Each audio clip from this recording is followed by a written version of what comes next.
কারো সাথে ঝগড়া করার দরকার নেই। নিজেকে প্রশ্ন করেন, আমাদের ভিতরে কি আদৌ আল্লাহর পছন্দের গুণ আছে না শয়তানের পছন্দের?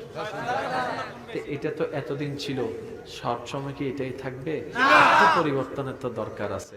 আসেন না, একটু আসেন না, একবার রবের দিকে আসেন না। রব কি বলে নাই মা গররাকা বিরাব্বিকাল করিম?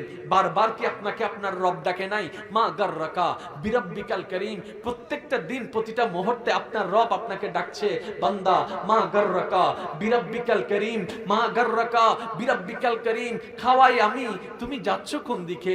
চালাই আমি তোমাকে, যাচ্ছ তুমি কোন দিকে? তোমার যা দরকার আমি তোমার প্রয়োজন মিটাচ্ছি, তুমি যাচ্ছ কোন দিকে?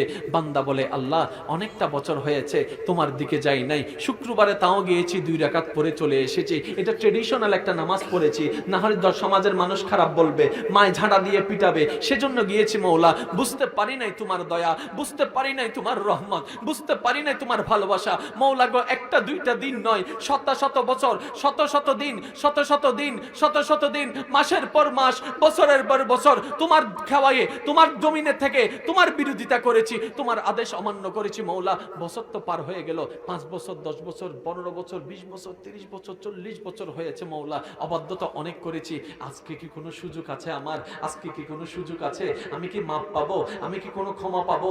বান্দা যখন বারবার আকুতি মন নিয়ে বারবার বলছে, এবার রব্বাল করিমের দরবার থেকে, রব্বে করিমের দরবার থেকে উত্তর আছে, লা তাকনাতু মির রাহমাতিল্লাহ, লা তাকনাতু মির রাহমাতিল্লাহ। সুবহানাল্লাহর আওয়াজ বড় লাগবে।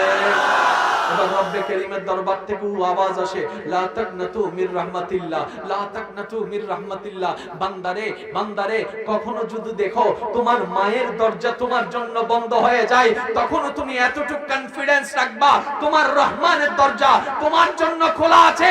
বান্দারে, যেই কোনো মুহূর্তে একবার আমার দরবারে এসে বল, মাওলা ভুল করেছি, ক্ষমা করে দাও। আমার আল্লাহ বলে, ইন্নাল্লাহ ইয়াগফিরুয যুনুবা জামিয়া। বান্দারে, তুই ক্ষমা চাইবি একবার, আমি ক্ষমা করে দিব তোর সারা জীবনের গুনাহ। সুবহানাল্লাহ।